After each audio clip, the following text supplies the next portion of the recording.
बऱ्याच वेळा रेसिपी करताना माझ्याकडून अशी चूक होत असते. तर आजच्या व्हिडिओमध्ये काय झालं आहे ते शेअर करणारच आहे आणि नेहमीच हे माझ्यासोबत होत असतं.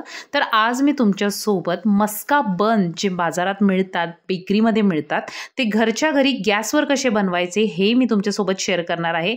इतके डिलिशियस टेस्टी मस्का बन तयार होतात की ही रेसिपी पाहून चहाच्या वेळेला लगेच तुम्ही मस्का बन तयार करून चहासोबत एन्जॉय करू शकता. तर इथे तुम्ही कढईतला सुद्धा मस्का बन बघू शकता.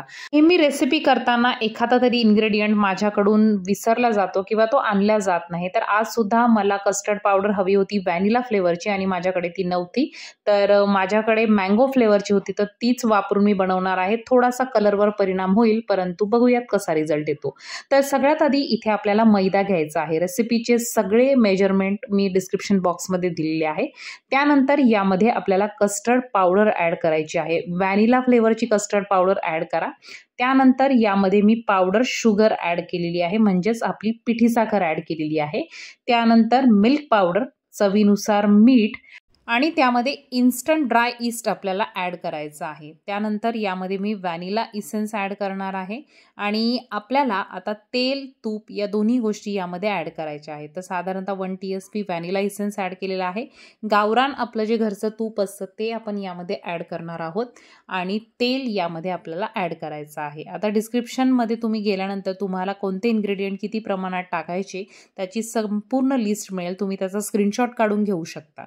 तर छान असा मस्का बनची रेसिपी मी तुमच्यासोबत शेअर करत आहे आणि मुलांना काहीतरी बेकरीतनं बाहेरचे प्रोडक्ट आणण्यापेक्षा घरच्या घरी हेल्दियर वेने कशा पद्धतीने आपण बनवू शकतो हे मी या रेसिपीमधून दाखवणार आहे. तर एकदम सोपी रेसिपी आहे. फक्त आपल्याला सगळे इन्ग्रेडियंट्स मिक्स करून घ्यायचे आहेत आणि पाण्याचा वापर करायचा आहे. साधारणतः 150 ml पर्यंत पाणी आपल्याला इथे लागणार आहे आणि थोडंसं कोमट करून घेतलं पाणी तरी चालेल. गरम नाही, थोडंसं कोमट करायचं आहे आणि आपल्याला याचा मऊसर असा डो तयार करायचा आहे. तर जर तुम्ही मला फेसबुकला बघत असाल तर नक्की मला फॉलो करायला विसरू नका, कारण छान छान रेसिपी मी तुमच्यासाठी सोप्या पद्धतीने घेऊन येते आणि बाहेरचे अनहायजेनिक प्रोडक्ट खाण्यापेक्षा घरच्या घरी आपण बेकरी प्रोडक्ट्स एकदम सोप्या पद्धतीने कसे बनवू शकतो याचे भरपूर असे व्हिडिओ मी तुमच्यासोबत शेअर करत असते. त्यामुळे आता उन्हाळ्याच्या सुट्ट्या लागलेल्या आहेत आणि मुलांना काहीतरी छान हवं असतं. तर त्यामुळे इथे तुम्ही बघू शकता मस्त असा डो मी आता नीड करून घेतलेला आहे.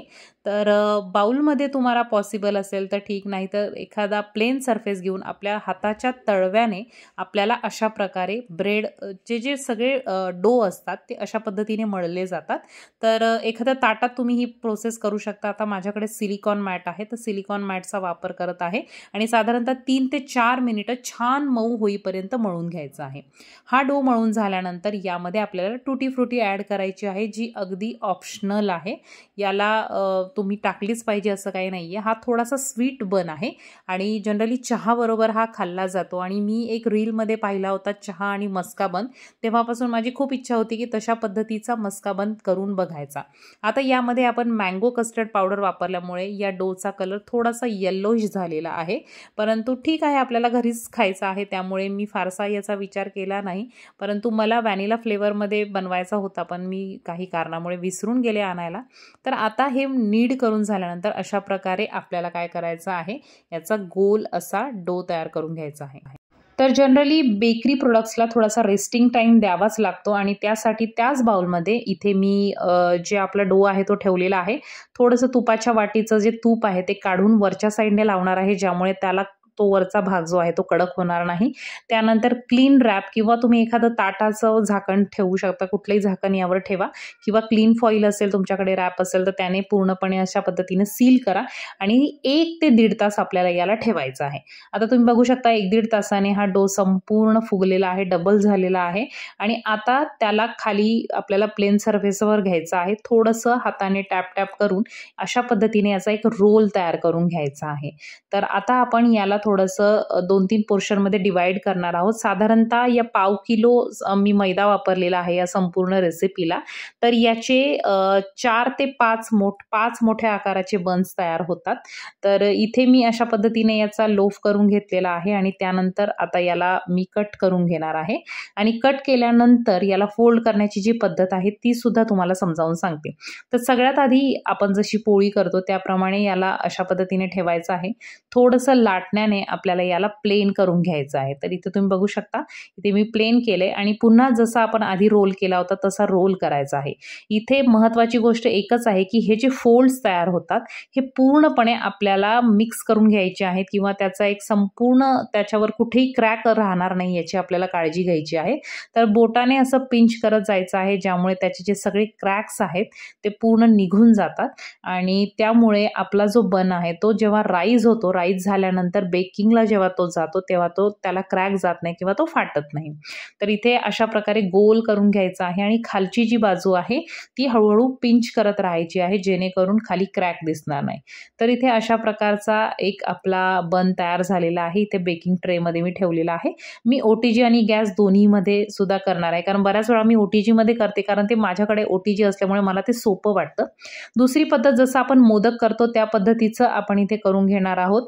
मध्ये थोडासा हॉलो पार्ट करून जसं मोदकाला आकार देतो तसा देऊन सुद्धा तुम्ही याचा जो बन आहे तो बनवू शकता। तर अशा पद्धतीने सुद्धा तुम्ही करू शकता। तर गॅसवर सुद्धा मी म्हटलं चला आज ट्राय करूया तुमच्यासाठी, कारण मला बऱ्याच वेळा कमेंट येतात की गॅसवर ही रेसिपी करता येईल का?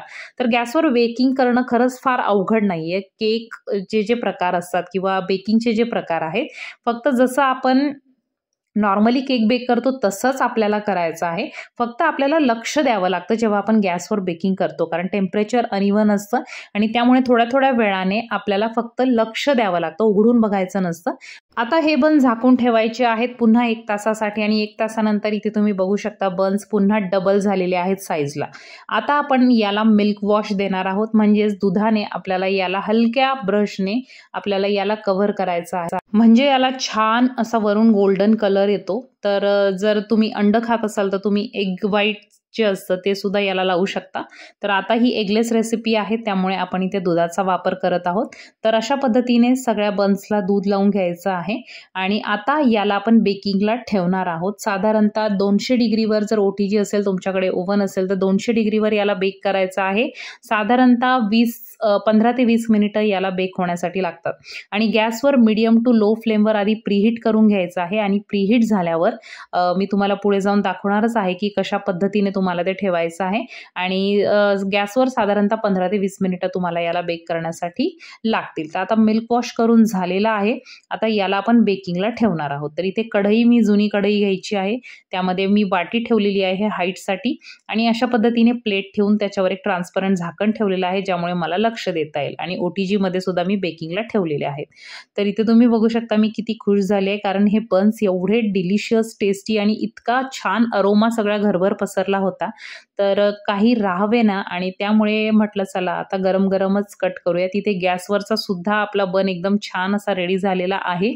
तर खूप सुंदर असे बन तयार होतात। तुम्ही गॅसवर सुद्धा ट्राय करू शकता जर तुमच्याकडे ओव्हन OTG नसेल तर ही बनची रेसिपी नक्की तुम्ही ट्राय करा, तुमच्या मुलांनाही खूप आवडेल। थोडा वेळ मी झाकून ठेवलं होतं, ज्यामुळे गरम असताना त्याच्यामध्ये पुन्हा ती वाफ जाते आणि ते थोडे सॉफ्ट होतात।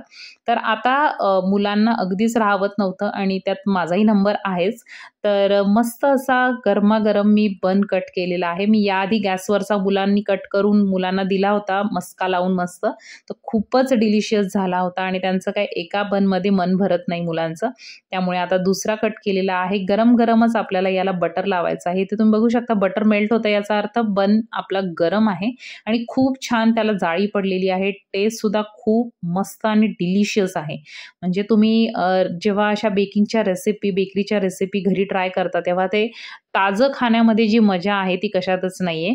तर अशा पद्धतीने आपल्याला मस्त तुम्हाला हवं त्या प्रमाणामध्ये इथे लोणी लावा किंवा बटर लावा, सॉल्टेड बटर लावा किंवा अनसॉल्टेड लावा आणि अशा पद्धतीने मस्त बन जो आहे तो तुम्ही एन्जॉय करू शकता चहा सोबत। आता मी बन करता करता हे जे मस्का बन आहे ते करता करता रात्र झाली होती ऑलमोस्ट, कारण मध्ये बरेचशी कामं असतात आणि त्यामुळे रात्री चहा करणं काय पॉसिबल झालं नाही। परंतु नक्कीच हा जो मस्का बन आहे तो चहा बरोबर खूपच डिलिशियस लागतो। तर इथे मुलं सुद्धा खूप खुश झालेली आहेत हा मस्का बन खाऊन। तुम्ही सुद्धा नक्की ट्राय करा। भेटूयात एका नवीन व्हिडिओमध्ये। Bye bye.